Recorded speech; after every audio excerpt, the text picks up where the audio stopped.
मनोज जारंगी पाटिल ने मराठा रिजर्वेशन के मुतालबे को लेकर 20 जनवरी को मुंबई में भूख हड़ताल शुरू करने का इंतबाह दिया है। इस मामले पर देही तरक्की के वजीर गिरीश महाजन ने वाजे किया कि हुकूमत मराठों के रिजर्वेशन के लिए पाबंद अहद है, इस पर तेजी से काम किया जा रहा है।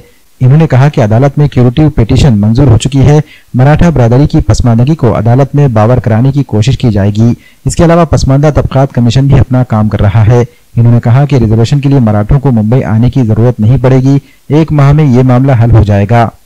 वारंवार सांगतोय आणि त्यांना भेटायला गेलो त्यावेळेस सांगतोय, जरांगे पाटलांनी बीडला सभा घेतली आणि त्यात त्यांनी 20 तारीख जाहीर केलेली आहे, 20 जानेवारी की आरक्षण नाही मिळालं तर आम्ही त्या ठिकाणी येऊन मुंबईला उपोषणाला बसू आझाद मैदानावर।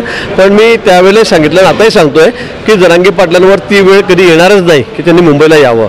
तोपर्यंत निश्चित सरकार आपण बघतात की ते अतिशय वेगाने काम या संदर्भामध्ये करत आहे। क्युरेटिव्ह पिटिशन आता मान्य झालेली आहे, त्यामुळे ती एक विंडो उघडी झालेली आहे। त्यातून आम्ही कोर्टाला पटवून येणार आहोत की हा मराठा समाज मागासवर्गीय कसा आहे।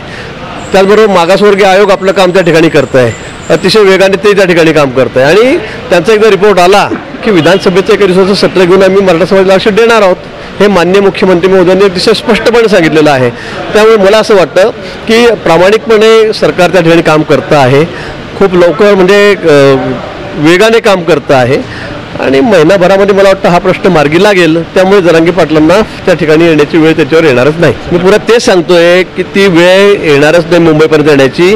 तोपर्यंत निश्चित या समाजाला न्याय मिळेल, मग तो कोर्टाच्या माध्यमातून मिळेल, सर्वोच्च न्यायालयाच्या माध्यमातून मिळेल, सरकारच्या माध्यमातून मिळेल।